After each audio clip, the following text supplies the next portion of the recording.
Bueno, buenas noches. Soy la doctora Isabel Martínez del Río. Vamos a dar inicio a la sesión del día de hoy. Nos acompaña la doctora Olga Gómez. Ella es doctora en Ciencias de la Nutrición, maestra en Nutrición Clínica, médico egresado de la Universidad de Anáhuac. Aparte está certificada por la Sociedad Europea de Nutrición Clínica como especialista en nutrición. Y por último es la vicepresidenta del Colegio Mexicano de apoyo nutricional. Eh, es un orgullo tenerla aquí, conocida desde muchos años y esperemos que su plática sea de agrado para ustedes. Excelente, pues muchísimas gracias. Muy buenas noches a todos. Es un gusto coincidir, doctora Isabel. Y por supuesto, agradezco la invitación a Halon. Están viendo todos bien la pantalla, ¿correcto? Sí. Ok. Bueno, pues hoy les traigo un tema muy apasionante y novedoso. Cada vez se vuelve más especializado el mundo de la nutrición clínica y con ello pues les traigo evidencia y estoy segura que podemos siempre mejorar nuestra consulta. Quiero llevarles esta información, pero también la parte clínica, que podamos aterrizarlo hacia nuestra consulta de todos los días y mejorar la salud de nuestra población mexicana. El tema del día de hoy es neuronutrición como un nuevo enfoque para el abordaje del paciente geriátrico. Como conflictos de interés, pues esta es una información contenida en la presentación basada en mayor evidencia científica actual y mi opinión. Por experiencia clínica, soy speaker de varios laboratorios y es una conferencia patrocinada por Gelo. Dentro de los objetivos principales que vamos a revisar el día de hoy, vamos a hablar del envejecimiento normal esperado a un envejecimiento patológico, la neuronutrición, qué es y como nueva tendencia, factores que lo implican, la importancia de la dieta en el paciente geriátrico y sus dificultades reales, el rol de la neuronutrición para un envejecimiento saludable y la suplementación, así como la evidencia actual sobre multivitamínico en una prevención para el deterioro cognitivo y estudios específicos. Sabemos que dentro del envejecimiento, específicamente en México y a nivel mundial, la creciente población de adultos mayores es una realidad y es algo que nos enfrentamos cada vez más. En promedio de vida se supera la expectativa y el impacto de cambios demográficos sobre los sistemas de salud son de gran importancia. En la encuesta Seneca Europea, el 5% de esta población va a presentar desnutrición y va a ir empeorando según las comorbilidades que vaya presentando el paciente. Dentro de esta desnutrición van a presentar severa hasta un 38% en adultos mayores que están fuera de hospitalización, hasta un 65% dentro de los hospitales y del 5 hasta el 85% en institucionalizados. Esto varía tanto dependiendo del lugar donde se encuentren. Esto nos habla de lo modificable que puede llegar a ser esto y por qué debemos de prevenir la desnutrición en nuestros adultos mayores. En esta imagen podemos ver el pronóstico creciente hasta el 2100, 2050 y 2020, según los colores, viendo cómo en poblaciones mayores de 65 vamos a tener una situación de más del 32% de la población adulta mayor y a partir de los 80 años con un porcentaje hasta del 15% de la población en México. Siendo esto, es algo que debemos estar preparados cada vez más. Necesitamos más geriatras, más especialistas en el área de la nutrición y geriatría. Dentro del envejecimiento normal, esperado a un envejecimiento patológico, sabemos que se clasifica en 4 tipos de envejecimiento. El usual, según los factores intrínsecos normales del proceso de envejecimiento, de una manera natural y espontánea. La exitosa, que es según los factores favorables que se pueden modificar. La incapacitante, según factores intrínsecos normales y extrínsecos desfavorables, el ambiente, lo que está fuera del paciente, y los patológicos, que son ambos, tanto intrínsecos como extrínsecos, que esto es donde no queremos llegar. Podemos modificar y mejorar la calidad de vida de nuestros pacientes. Sabemos también que dentro de los cambios neurológicos ante el envejecimiento vamos a encontrar múltiples declives en diferentes áreas. Recordando algunas, vemos cómo puede haber mayor rigidez en la masa muscular, declive cognitivo, deterioro de memoria, delirio, demencia y depresión en porcentajes altos, menor dopamina, atrofias de los ganglios basales, menor cantidad de neuronas, mayor tiempo de respuesta psicomotora y específicamente en sistema nervioso central va a haber un menor metabolismo energético con una disfunción de esta mitocondria y metabolismos de la glucosa, mayor radicales libres con daño en la membrana celular de la neurona, menor reparación y mielina, función neuronal por mala homeostasis del equilibrio del calcio como un buffer y como un sensor, y desequilibrio de neurotransmisores y menor sinapsis. También debemos de recordar que dentro del proceso de envejecimiento vamos a ver cambios en la composición corporal del adulto mayor esperados que podemos tener en mente para poderlos detectar y poderlos mejorar. Veamos, por ejemplo, en la masa muscular, el declive esperado dentro de su calidad de la masa muscular. Va a haber una pérdida de esta masa, pérdida también de la parte magra y muscular, la miosteatosis, grasa dentro de la fibra muscular, menor número de fibras tipo tanto 1 como tipo 2, en tamaño y en cantidad. Esto nos va a ver reflejado en la fuerza y en la capacidad de poder mantenerse en una actividad por mayor tiempo. También la proliferación del retículo sarcoplásmico va a estar en declive, acumulación de lipofusinas y menor número de unidades de neurona motora. Esto es importante tenerlo en mente de una manera preventiva. Sabemos que va a haber una pérdida de más del 8% por década a partir de los 40 años y a partir de los 80 más se va a duplicar la pérdida de la masa muscular. Siendo esto una situación de envejecimiento, sabemos que podemos lograr atenuar esta pérdida y mejorar la calidad de las fibras.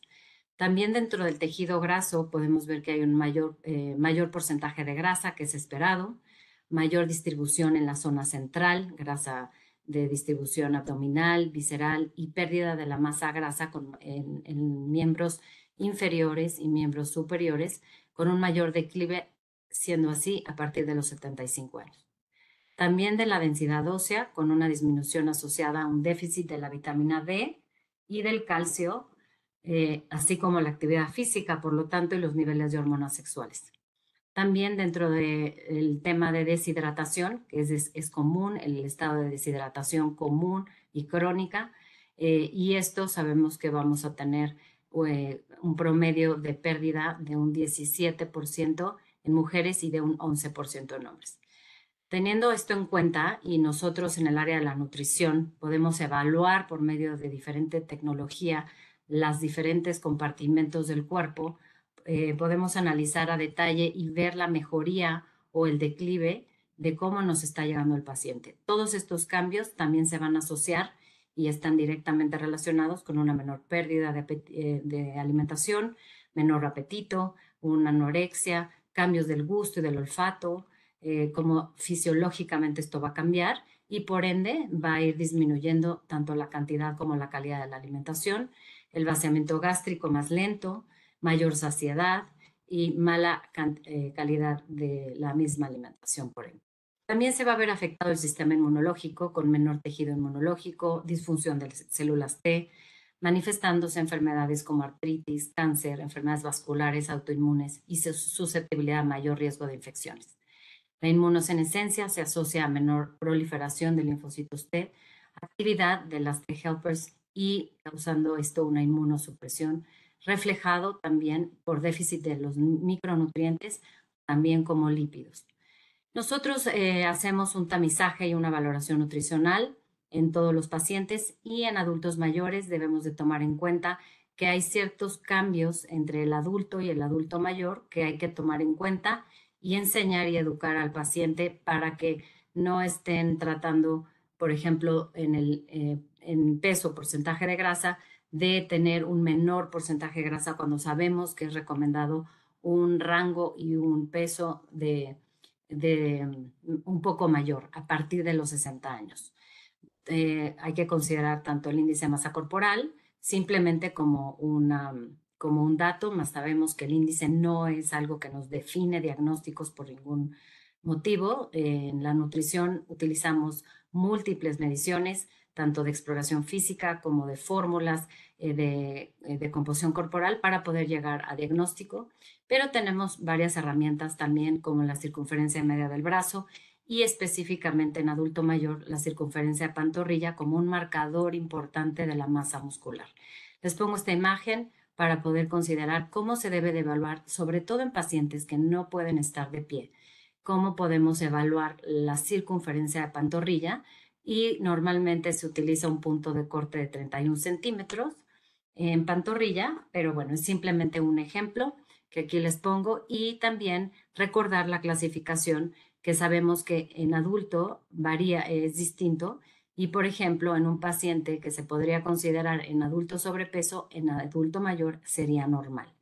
Utilizamos herramientas de tamizaje como es el Mini Nutritional Assessment, donde podemos clasificar por un puntaje si tiene desnutrición, si está en riesgo o si está normal, así como otras evaluaciones como es el MOST, la evaluación global subjetiva generada por el paciente, o la evaluación GLIM, que incluye el estudio de la masa muscular y el poder clasificar la desnutrición.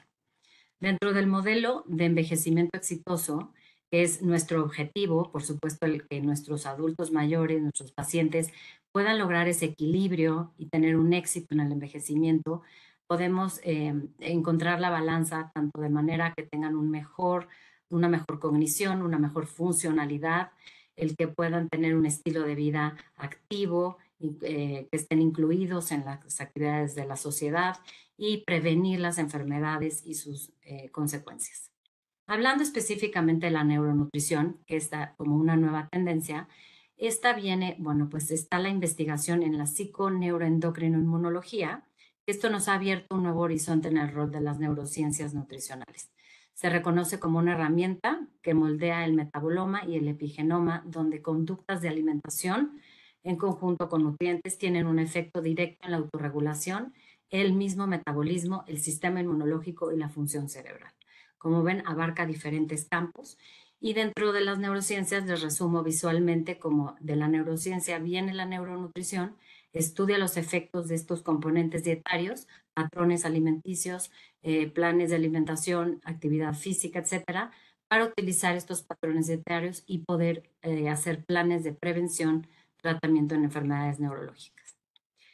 Dentro de esta área interdisciplinaria, debemos de reconocer la importancia del término como un concepto clave para la salud cerebral y su alcance nutricional, tanto en prevención como en el manejo de las enfermedades, por ejemplo, Alzheimer, Parkinson, esclerosis múltiple, ansiedad, depresión, migraña, dolor crónico, etc. Dentro de la neuronutrición también debemos de incluir los aspectos en los que se desarrollan los desórdenes, específicamente hablando de cómo se afecta por deficiencias de nutrientes o de una mala alimentación, cuál es la conducta alimentaria de mi paciente y cuál es el ambiente en el que se está moviendo el paciente. También el abordaje neuronutricional, ya como un manejo, como un plan, nos puede ayudar a influenciar y modificar tanto epigenética como regulación inmunológica y control metabólico con patrones de conductas. Principalmente tenemos metas muy específicas con esta visión, que es controlar la neuroinflamación o prevenirla, controlar el estrés oxidativo, la disfunción mitocondrial, el desequilibrio axis intestino-cerebro, el desequilibrio de neurotransmisores, alcanzar y mantener salud cerebral y el abordaje personalizado, incluyendo tanto factores genéticos de mi paciente, bioquímicos, psicosociales y ambientales de cada uno de ellos. Dentro de estos factores modificables, sabemos que el estilo de vida tiene un rol muy importante en la prevención y en el tratamiento. De ellos, múltiples estudios nos han demostrado que los neuronutrientes y la conducta alimentaria van a tener un gran impacto ante las enfermedades neurológicas, su estado cognitivo y sus emociones. Y bueno, pues dentro del campo científico hay que estudiar el efecto tanto de los macronutrientes y micronutrientes, que nos incluyen fitonutrientes por sus efectos antioxidantes, sobre tanto el sistema nervioso central y periférico, la neuroquímica, la neurobiología, la conducta y la cognición.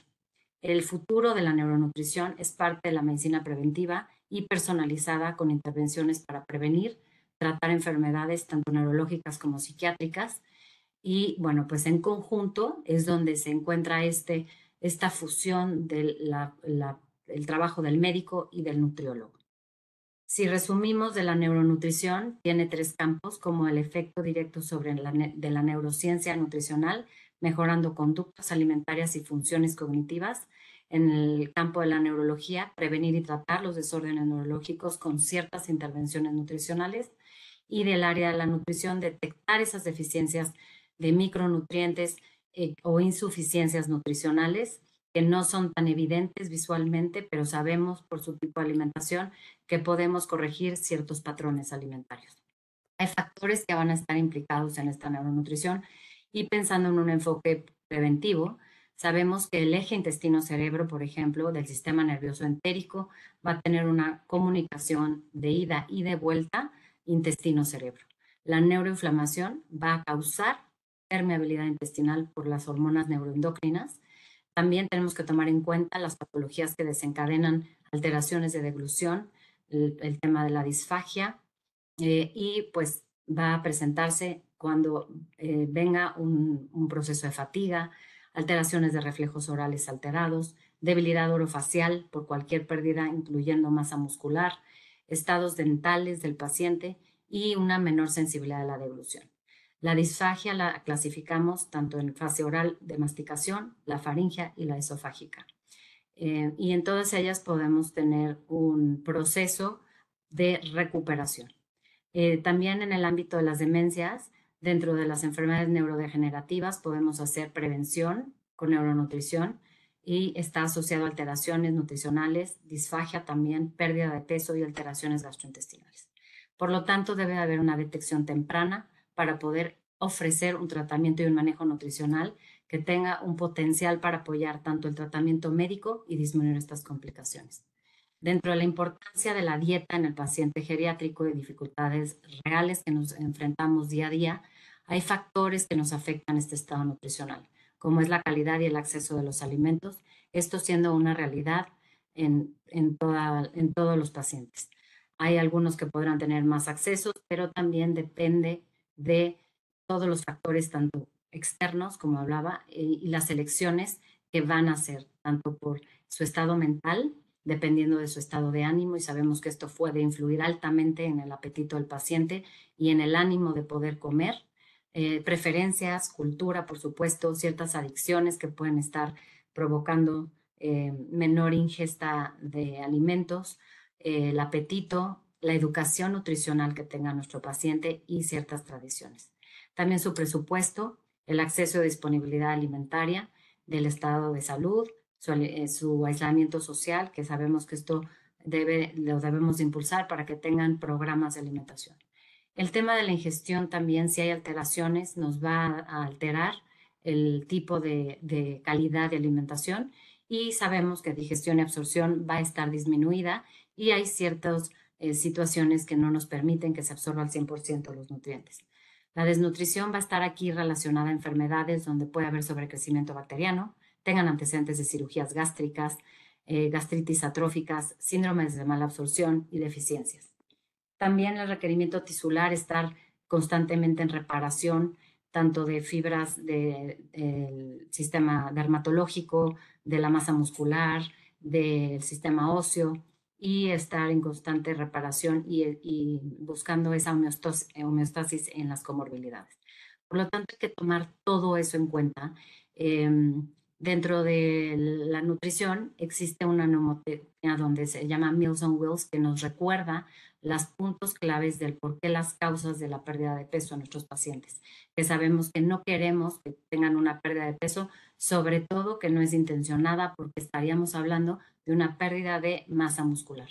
Entonces, los medicamentos pueden ser causantes, problemas emocionales, anorexia, paranoia tardía o alteraciones de disfagia, igualmente factores orales o falta de recursos, demencia, hiper o hipotiroidismo también nos pueden alterar el peso, alteraciones enterales, como mencionaba, y alteraciones en la alimentación en general, así como bajo sodio o dificultades sociales. Dentro de la intervención neuronutricional podemos implementar en la corrección de la cultura patrones dietéticos para optimizar la salud. Y de esto tenemos que tomar en cuenta la cultura alimentaria, los patrones dietarios y los nutrientes específicamente. Hablando ya de la dieta y los suplementos y sus beneficios, sabemos que hay que mantener una salud cerebral y prevenir enfermedades neurológicas, las cuales se van a asociar a una menor vía de señalizaciones para frenar o que pueda avanzar ese envejecimiento de una manera más saludable. Por medio de estos fitonutrientes, como son los polifenoles, epigeninas, quercetinas y proantocianidinas, podemos ayudar a la recuperación, por ejemplo, de disminuir los radicales libres en el sistema nervioso central. Los componentes de una dieta mediterránea que se han asociado a la neuroprotección, y les pongo el estudio de Predimed, si lo quieren revisar más a fondo, donde habla a detalle de la dieta mediterránea y su correlación con la neuroprotección. La suplementación también nos va a ayudar a cubrir deficiencias y también insuficiencias que sabemos que se presentan en estos pacientes y también poder alcanzar un efecto benéfico, no nada más tratar cuando ya están deficientes o insuficientes, sino también ayudar a que pueda alcanzar el paciente a tener mejor calidad de reparación celular y el poder, como por ejemplo el ribocidin de nicotinamida, que es un nucleósido de piridina, que es un precursor de NAD, y prebióticos omega 3. Dentro del rol de la neuronutrición, para poder alcanzar estos objetivos saludables, sabemos que la nutrición es un factor de estilo de vida, como les decía, modificable, donde podemos prevenir y retrasar específicamente el declive y la demencia. Hay ciertos alimentos muy puntuales donde se asocia a una respuesta positiva y las concentraciones, esto es importante, que se alcanzan con un solo alimento, muchas veces no son suficientes. O sea, no es que un alimento sea el específico, sino el conjunto de todo ese patrón de alimentación es el que mejora la concentración de los nutrientes. Digamos que es como todo un paquete, un plan de múltiples alimentos, y esto además nos va a permitir estar desarrollando guías nutricionales basadas en alimentos para poder evaluar resultados específicos sobre la salud. Se ha relacionado la ingestión de alimentos y la cognición, y aquí les pongo un ejemplo que este es específicamente de Mind Diet. Tenemos evidencia científica ya de tiempo, donde tenemos guías nutricionales para abordar a todos los pacientes neurológicos en tanto enfermedades agudas como en crónicas, y también artículos y referencias de revisión como estudios de ensayos clínicos, donde aborda ya el tema y el término como neuronutrición. Les menciono, por ejemplo, aquí estos artículos donde hay perspectivas específicas para este enfoque de prevención y tratamiento en enfermedades neurológicas. Estos son de este año y pueden ver que cada vez habrá más publicaciones sobre el tema, revisiones sistemáticas. Y bueno, pues en estos estudios específicamente recuerdan y revisan nuevamente el patrón alimentario de varios estudios específicos, hablábamos de la mediterránea. En este estudio de la izquierda, Nutritional Prevention, nos habla específicamente de una rama de la mediterránea, que es la dieta DASH, que sabemos que también da resultado neuroprotector. Está desarrollada para riesgo cardiovascular, para hipertensión y baja en sodio, pero también se demuestra cómo tiene este efecto neuroprotector, ¿no? Y tiene un efecto potencial en retrasar el declive o el inicio de una demencia. Y también patrones dietarios relacionados a estos efectos específicamente. Entonces hablamos de una alimentación mediterránea, de una alimentación DASH, y quiero abordar, este es otro estudio narrativo donde habla y hace un comparativo de varios tipos de dietas, donde podemos ver la mediterránea, la DASH, la Mind Diet, la cetogénica, la intermitente y pérdida de manejo por restricción. En todas ellas podemos ver asociaciones de cognitivas con beneficios y la asociación directa sobre la salud.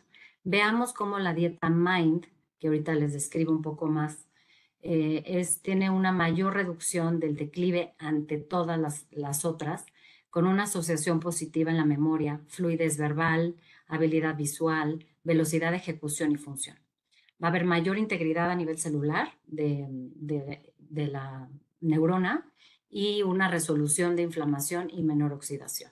También hay una correlación positiva de ciertos micronutrientes en el performance cognitivo en estas personas, donde podemos ver, por ejemplo, el manganeso, el magnesio, vitamina A, B-caroteno y alfa-tocoferol. Hablábamos de la dieta MIND y los micronutrientes. MIND viene de las siglas Mediterranean DASH, dieta de intervención para el retraso del neurodegenerativo. Este se introduce en el 2015 por la doctora Morris en el Rush Medical Center en la Universidad de Harvard, y unificando esta dieta mediterránea con la DASH se logra este acercamiento para que ambas asociadas van a presentar una mejor función cognitiva. También, obviamente, controlando los efectos benéficos a nivel cardiovascular. Y bueno, pues se vio que con un apego moderado, incluso moderado, se reduce el riesgo hasta un 36% de padecer demencia. Con un apego alto, logramos hasta un 53% de padecer demencia. Entonces, en este estudio, que fue a 10 años, con más de 1,000 pacientes, se hace una encuesta dietaria anual, valoración cognitiva al inicio y al final, y se logra un score MIND para identificar los alimentos y nutrientes y las porciones. Dentro de los componentes que se estudia la dieta MIND para la salud cerebral, se divide de una manera más práctica, o sea, no es que sea un menú o que sea, sino que nos avienta los 10 alimentos a incluir, cerebros saludables, y 5 a limitar, que son cerebro no saludables, asociados a un menor declive si consume uno de una manera favorable y número de veces por día o por semana este tipo de alimentos, contra los de mayor declive, dependiendo de la recomendación, menor número de días por día o por semana. Entonces veamos, por ejemplo, los alimentos que proponen, que son cereales enteros o integrales, verduras de hoja verde, y si ven, por ejemplo, aquí dice 3 veces cereales integrales por día. Más de una verdura por día. Y de ahí nos vamos a por semana. 6 veces a la semana verduras de hoja verde, 5 veces nueces, 4 veces a la semana leguminosas, 2 veces a la semana moras, y es específicamente moras, a diferencia de la mediterránea o de la DASH, que es frutas en general. Esta es muy puntual sobre las moras por la concentración de antioxidantes. Igualmente, 2 veces o más pollo, más pescado, y en todos los días aceite de oliva. Se cuestiona el uso de vino tinto y se ha modificado, ya retirándolo de la lista por no fomentar el uso del vino tinto, pero pues sabemos sus beneficios también. Entonces, de los alimentos que no queremos incluir, que no se asocian a una buena salud cerebral, está la carne roja, mantequilla, queso, pasteles dulces, fritos y comidas. Esta dieta MIND da mayores resultados que la dieta mediterránea y la DASH de manera independiente. Dentro de la importancia para la micronutrición y la salud cerebral, hay que buscar variedad de vitaminas y minerales en los alimentos y que nos permita corregir este patrón alimentario dentro de la realidad de cada paciente. La ingesta de vitaminas y minerales también tiene un efecto sobre la síntesis de factores neurotróficos y neurotransmisores, neuroplasticidad, mielinización y actividad microglial. Veamos cómo en este estudio, que es un estudio de multivitamínicos con un enfoque de prevención de deterioro cognitivo, se suplementaron a pacientes con multivitamínico para 6 meses, donde se demuestra una corrección de deficiencias séricas. Se asocia también a menor riesgo de deterioro cognitivo en pacientes que presentan niveles subóptimos. Va a haber una mejoría significativa. Aquí podemos ver, por ejemplo, el estudio específico, las gráficas de ácido ascórbico, de cobalamina, etcétera. Entonces, en todo se puede ver, podemos ver cómo existe una mejoría. Ahora, dentro de los micronutrientes que hablábamos, sabemos en que muchas veces los podemos encontrar en alimentos que están fortificados o que se encuentran de manera natural, pero no siempre llegamos a esa dosis óptima para poder tener un efecto directo. La vitamina D va a tener un efecto directo dentro de sus múltiples acciones sobre el sistema inmunológico y sabemos que una dieta baja se basa en vitamina D, un nivel sérico bajo en vitamina D, va a haber mayor deterioro cognitivo, mayor riesgo de Parkinson, depresión, Alzheimer, alteraciones de la microbiota, entre otras, porque sabemos que también se asocia a alteraciones, menor función tiroidea, etcétera. Va a haber la necesidad de suplementar y pudiera ayudar a mejorar el deterioro cognitivo. Igualmente la B12, la B9, con las verduras de hoja verde, leguminosas y frutas, lo podemos encontrar y a veces es necesario también adicionar por medio de una suplementación. Ellos van a tener una acción directa sobre el metabolismo proteico como una coenzima que va a producir metionina basada en homocisteína con acción endotelial y cardiovascular, siendo reconocida como neurotóxico el déficit de ácido fólico, aumentando la homocisteína. La síntesis de ADN también va a ser uno de los efectos cuando hay un buen nivel de ácido fólico, que va a participar en la producción de purinas y timidina como un cofactor, tanto en la conversión de homocisteína a metionina como fuente para la síntesis de neurotransmisores, fosfolípidos y creatina. Va también a participar en la metilación del ADN y el ARN. Dentro de la vitamina B6 y B12, sabemos que compartidas como cofactores con los folatos mejoran la función de la barrera hematoencefálica asociada a menor demencia y función cerebral y disminuyendo la depresión, degeneración del sistema nervioso periférico, neuropatías, disfunción cognitiva, psicosis y mielopatías. El magnesio también como un efecto neuroprotector post-trauma o isquemia nos reduce la permeabilidad de la barrera hematoencefálica, así como actúa sobre la liberación de neurotransmisores y la excitabilidad neuronal, mejorando cognición nuevamente. La niacina B3, con un rol en energía metabólica y reparación del ADN, retirando toxinas y mejorando la funcionalidad en isquemia y en trauma, como un efecto antioxidante y neuroprotector, y la colina, que actúa sobre varios procesos neuroquímicos para adecuar la función del neurotransmisor colinérgica con una menor cognición. Este es un estudio que, a pesar de que es viejo, me parece muy interesante, donde se estudia el uso de multivitamínicos sobre el efecto del telómero en un grupo de mujeres. Y aquí se logra ver la longitud del telómero se relaciona con el envejecimiento biológico, esto ya lo sabemos. Por lo tanto, el uso de los micronutrientes en el multivitamínico modulan el estrés oxidativo e inflamación. Este estudio es el Sister Study, que se hizo en 2004 con 586 mujeres, y se logra evaluar cómo aumenta la longitud un 5% con una P significativa, dándose la primera evidencia epidemiológica del uso de un multivitamínico y la longitud del telómero. También tenemos el estudio Cosmos Mind, que este es un estudio que se realiza para evaluar los efectos de un extracto de cacao y función multivitamínica en la función cognitiva como un ensayo controlado randomizado.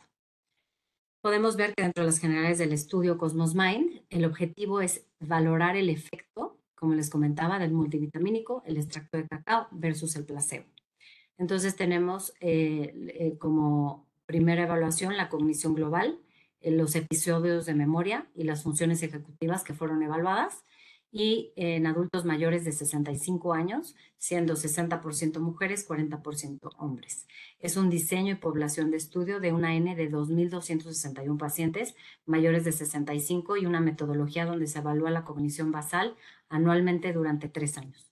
Como resultados podemos ver que previo a este estudio, les comento que se había hecho otros con una evidencia débil e inconsistente, que es el estudio Physicians Health Study y de cognición sin resultados del Goldstein 2013. Pero en este se logra evaluar cómo los estudios clínico, aleatorizado, pragmático en adultos mayores por medio de comunicación vía electrónica y teléfono Se hace un diseño factorial de 2x2 para valorar el efecto del tratamiento de las dos intervenciones diferentes en un solo grupo grande, y no se demostraron efectos benéficos con el extracto de cacao diario de 500 miligramos por día, teniendo este contenido de epicatequinas, teobromina y cafeína por los 3 años, a diferencia de la suplementación del multivitamínico por 3 años, el cual mejora la cognición global, los episodios de memoria y las funciones ejecutivas en los adultos mayores, viendo el beneficio del multivitamínico parece ser mayor en pacientes que además tuvieron enfermedad cardiovascular.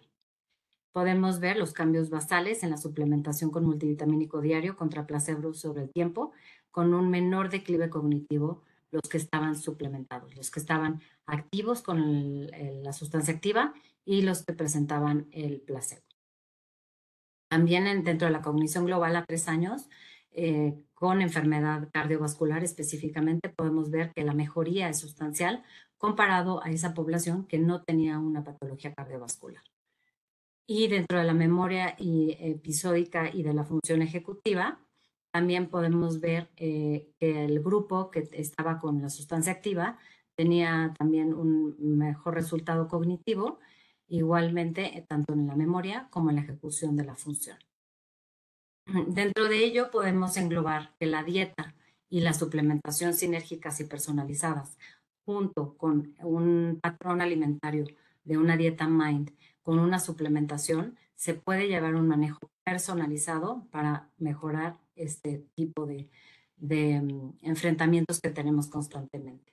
Como conclusiones, podríamos decir que la neuronutrición es una intersección entre la neurociencia nutricional, la nutrición y la neurología, que va a integrar un abordaje neuronutricional para prevenir, tratar enfermedades neurológicas como una meta prometedora para la salud cerebral.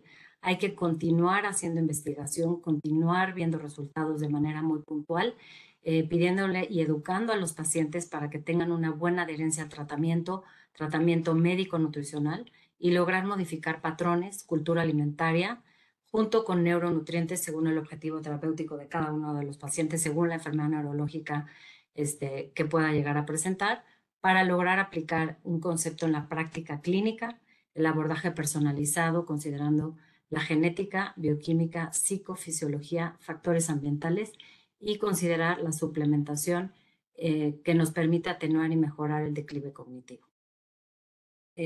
Creo que gracias a todos. Me gustaría saber si tienen alguna pregunta o hay algún comentario.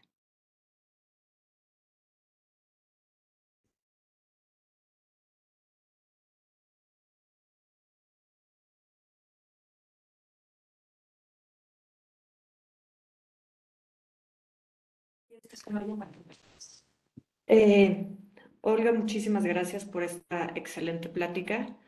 Creo que nos deja muy claro cada uno de los micronutrientes y la necesidad de llevar un plan de alimentación adecuado con nuestros pacientes, más que nada para la prevención del adulto mayor, y poder dar las pautas necesarias para tratar de que cada uno de nuestros adultos mayores pueda tener la mejor envejecimiento y lo más saludable posible. No sé si tengan dudas, no veo ninguna en el chat. Yo sí veo, Isa. A ver, me preguntan sobre, pregunta concreta, si habría que suplementar a todos los pacientes. Pues es una respuesta que siempre la respuesta va a ser no, porque no podemos generalizar siempre a todos los pacientes. Yo creo que se debe hacer una evaluación consciente de la cantidad de alimento que está consumiendo, la variedad y los tiempos de alimentación. Sabemos específicamente que en el adulto mayor, de manera preventiva, debemos de distribuir bien, o sea, los tiempos también son muy importantes en cómo debe de alimentarse el paciente. Entonces, para esto se hacen interrogatorios 24 horas, todo eso. Entonces, si logramos ver que el paciente está cubriendo y no tiene deficiencias, viene de un estrés metabólico, viene saliendo de una cirugía o algo que le haya depletado toda su reserva, pudiéramos decir que no. Pero en general, muchas veces llegan los pacientes ya en sí con deficiencias, de micronutrientes, de macronutrientes, pérdida de masa muscular, sarcopenia, osteopenia. Entonces, ahí sí tendríamos que considerar tanto el multivitamínico como una prescripción ya muy puntual según el micronutriente que queremos mejorar. No sé si eso aclare la pregunta. También preguntan sobre los niveles de vitamina D, que cuánto se debe de dar a nivel sérico, ¿no? Bueno, pues esto es algo que yo hago en el 100% de los pacientes, reviso niveles séricos y es muy interesante ver las deficiencias que se presentan en México y a nivel mundial, y esto lo sabemos, es muy alta. Creo que hay un antes y un después de la pandemia, porque la vitamina D no se consumía previo a esto de manera empírica y ya se abusó incluso de ella, pero ha mejorado un poco. La respuesta específicamente es la vitamina D, se debe de medir, el rango es de 30 a 100 dentro del rango normal. Sabemos que es una vitamina D, la vitamina D es una vitamina liposoluble, por lo tanto no se debe nada más de prescribir así, y puede ser insuficiente de 15 a 29 o deficiente de 0 a 14. Entonces, eso nos va a llevar a decidir la dosis específicamente que queremos. Ahora, si solamente queremos mantener, porque el paciente ya se suplementó, tiene exposición solar, etcétera, y toma alimentos que están fortificados con vitamina D, pudiéramos utilizar una dosis de mantenimiento. Hay estudios donde se ve que el paciente llega a un rango normal, se suspende la suplementación y cae rápidamente la vitamina D. Entonces, sí recomiendo el mantenimiento, que se lo podemos encontrar en un multivitamínico general, o en específico, ¿no? ¿Alguna otra pregunta? Sí, nos preguntan, Olga, si hay micronutrientes asociados específicos para Alzheimer o para patologías como migrañas y cuáles serían. Sí, pues justamente son estos, ¿no? O sea, se habla de los micronutrientes que se abordan o se cubren con la Mind Diet o incluso la DASH que mencionaba vitamina A, complejo B, magnesio, manganeso, colina, o sea, ciertos micronutrientes que vamos a encontrar en la alimentación, ¿no? Y también, incluso hoy hablaba con una paciente con migrañas muy fuertes, y está mejorando su agudeza y el tiempo de duración con una alimentación Mind, porque tiene todos estos efectos que nos ayudan tanto a nivel vascular, que sabemos el origen de la migraña, como antiinflamatorio neurológico. Entonces, sí, sí es parte de lo que ya comenté. Por otro lado, nos pregunta Brando Becerra, ¿en los pacientes con polifarmacia existe un beneficio real que supera los riesgos de agregar otro medicamento para perpetuar este síndrome geriátrico? Me perdí, ¿me la puedes repetir, por favor? Que si en pacientes que tienen polifarmacia vale la pena o supera los riesgos incrementar otro medicamento, otro No lo suplemento. considero medicamento, definitivamente, y eso es algo, trabajo mucho con pacientes psiquiátricos también que tienen polifarmacia, además de los adultos mayores, y definitivamente hay algo que es muy importante. El paciente con desnutrición se agudizan los síntomas psiquiátricos.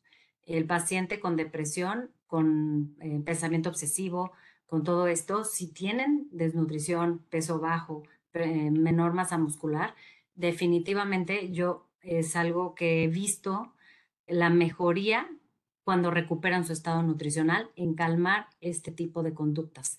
Entonces, no siempre les explico la medicación, sus horarios y la suplementación, ya sea general o muy puntual, la ponemos en un horario que no esté cerca del fármaco y que nos permita que sea algo fácil, que no se les olvide, pero no lo consideraría dentro de la polifarmacia, porque sabemos que lo que se considera es el micronutriente, ¿no? Entonces, tiene sus beneficios. Y también, pues, lo que se invierte en el área de la nutrición, se ahorra en el área de la enfermedad. Por otro lado, nos preguntan si hay evidencia de mejoría cognitiva en pacientes que ya tienen un deterioro leve y establecido. Sí, sí, hay evidencia tanto en prevención como una vez que ya se manifestó, que lo pueda disminuir, aminorar, más no obviamente revertir, ¿no? Pero sí se puede aminorar o atenuar y que no, sobre todo lo que se ha visto es que no evolucione. O sea, así como está, se pueda mantener.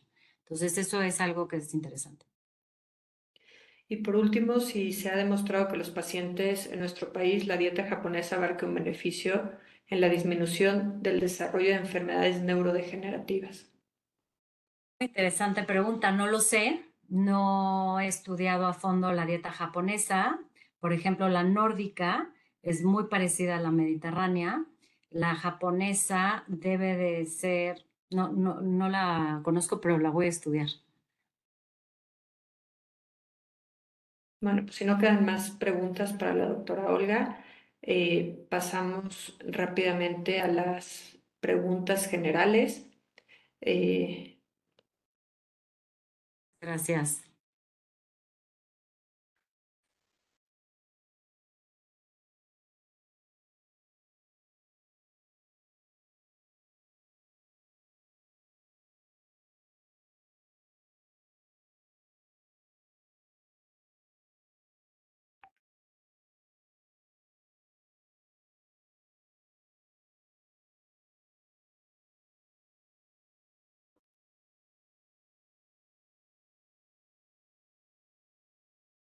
denme 2 segunditos.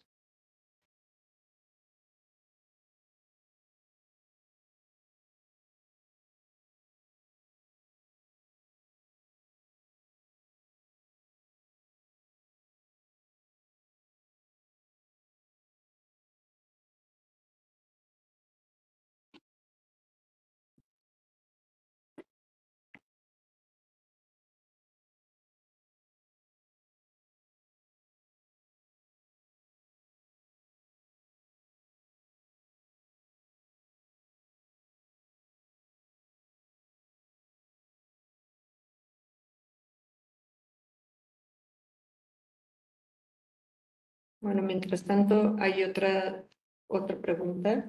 Recomendaciones de alimentos en poblaciones rurales, ya que aquí es difícil llevar una dieta real, DASH, mediterránea o MIND.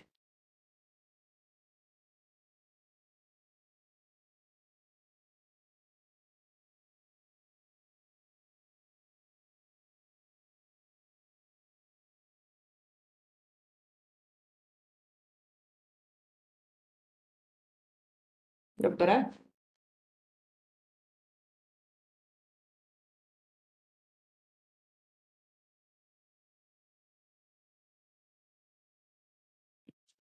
perdón. Listo. Perdón, es que no podía moverlo yo el mute. Em, ¿Me puedes repetir? Sí, que dado la modificación de los... No, perdón.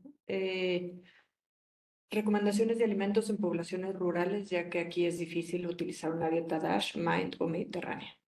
No, sí se puede, pero efectivamente, eso es algo que siempre estoy analizando porque tenemos que aterrizar todo en nuestra realidad, ¿no? Entonces, tenemos la dieta de la dieta de la milpa, que es la verdad, es de todo Mesoamérica, es muy interesante, propone alimentos específicos y se ha comparado en paralelo como la mediterránea de acá, ¿no? Entonces, incluye el maíz, por supuesto, incluye el chile, eh, y también puede incluir el nopal. Entonces, la dieta de la milpa considero que sería como la paralela, como patrón alimentario. Pero definitivamente la alimentación mediterránea adaptada a cada país se puede llevar justo alcanzando, por ejemplo, sardina, ¿no? A lo mejor no hay salmón o no pueden conseguir salmón, pero podemos conseguir otro tipo de pescado que sea alto en omega, etcétera. Aceite de oliva, ¿no? Buscar el aguacate, ¿no? Podemos buscar otro tipo de alimentos que no los puedan hacer en paralelo, pero esa sería la opción. Perfecto, muchas gracias. Bueno, vamos a empezar con las preguntas.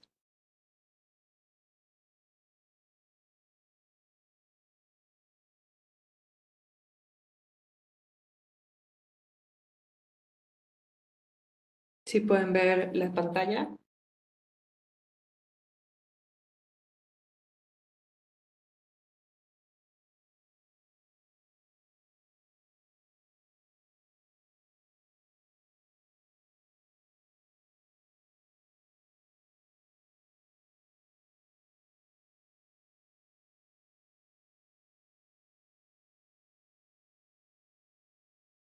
¿Ya se pudieron conectar?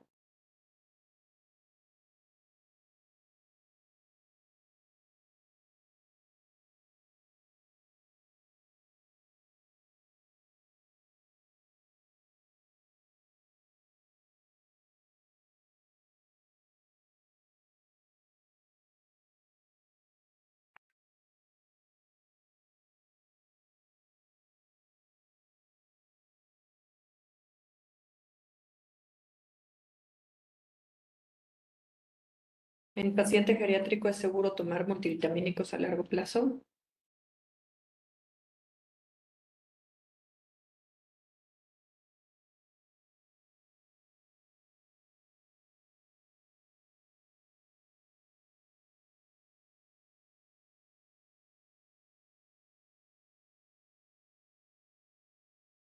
Ok, la respuesta es sí, como con todo lo que ya platicó la doctora Olga.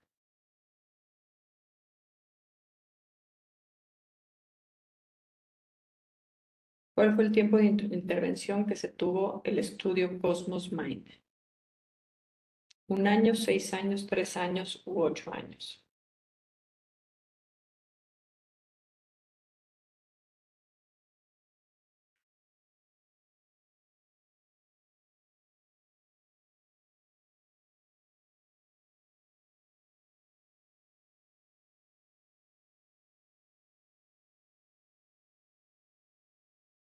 Doctora Olga.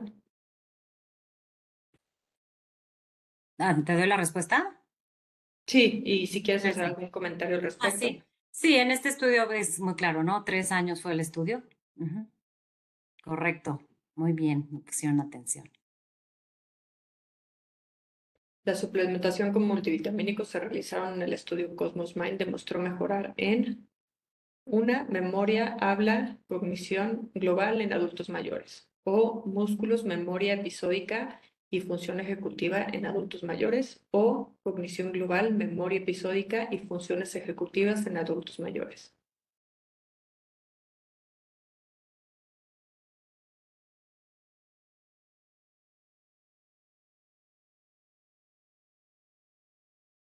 Doctora.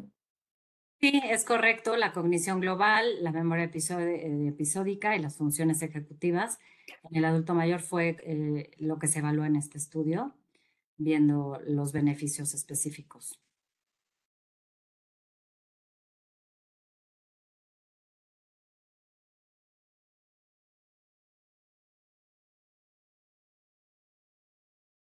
Perfecto.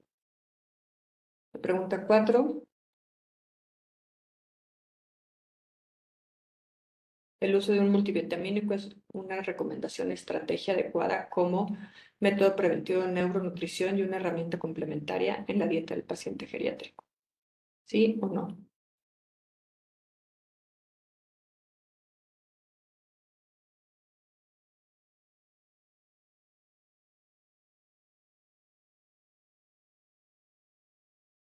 Sí, es un sí, pero creo que aquí hay que remarcar que está muy bien puesta la pregunta. Creo que la palabra clave es que es complementaria, ¿no? Entonces, pues sí.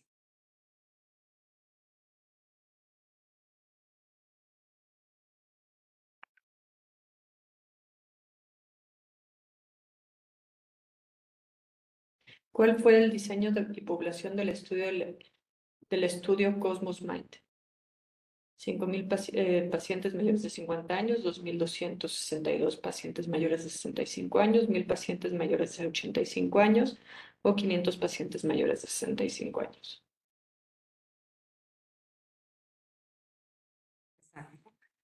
Sí, ese es el número. Y la verdad es que suena fácil decirlo, ¿no? Pero cuando uno hace investigación, poder ver ese volumen de pacientes o sea, da mucho sustento, ¿no? Creo que es algo que nos da, hace un estudio más robusto, el poder tener este tipo de cantidad de pacientes.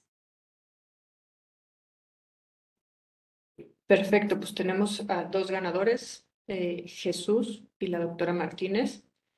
Para ustedes tenemos una beca, ya sea presencial o virtual, para el Congreso de Geriatrims que se llevará a cabo la semana que entra. Muchas gracias.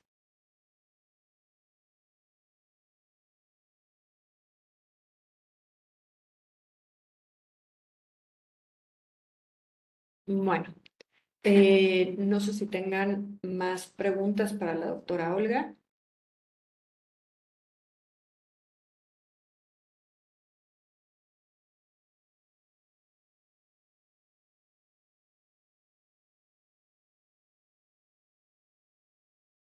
¿Qué tanto mejora la suplementación de chocolate negro la disminución de síntomas neuropsiquiátricos en el paciente con deterioro cognitivo y o demencia? Pues sería maravilloso tener, específicamente en psiquiátricos, no, sabemos que el chocolate con alto en porcentaje de cacao queremos que tiene ciertos efectos antioxidantes. No tengo un porcentaje o una respuesta ahorita en cuanto al tema específico de enfermedad psiquiátrica, pero sabemos que tiene sus beneficios. Estoy viendo también, por ejemplo, que me preguntaban cómo se puede evaluar la respuesta de la dieta Mind y ligada a esta, ¿cómo puede estar ligado? O sea, ¿cómo puedo yo ver? Pues tenemos las evaluaciones cognitivas, por ejemplo, porque ¿qué es lo que queremos ver? Si mejoran la memoria, si mejoran su estado cognitivo, cómo lo podemos evaluar con este tipo de escalas. Entonces, por eso es importante saber si yo estoy interesada en un área en específico, evaluarlo desde el día uno a mi paciente en esa área, por ejemplo, y ver si va teniendo mejoría, ¿no? O sea, desde el punto de vista clínico. Cuando estamos hablando desde el punto de vista de investigación, ya tendríamos que ir a niveles séricos, como el artículo que les demostré de el multivitamínico a 6 meses.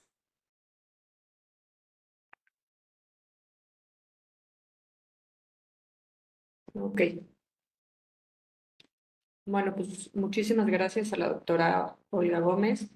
Eh, les recordamos del congreso que tendremos la semana que entra de Geriatrims para que se inscriban y poder tener todo un conocimiento ampliado tanto en la parte de enfermería, nutrición y geriatría. Muchas gracias. Doctora Olga, muchas gracias por esta excelente ponencia.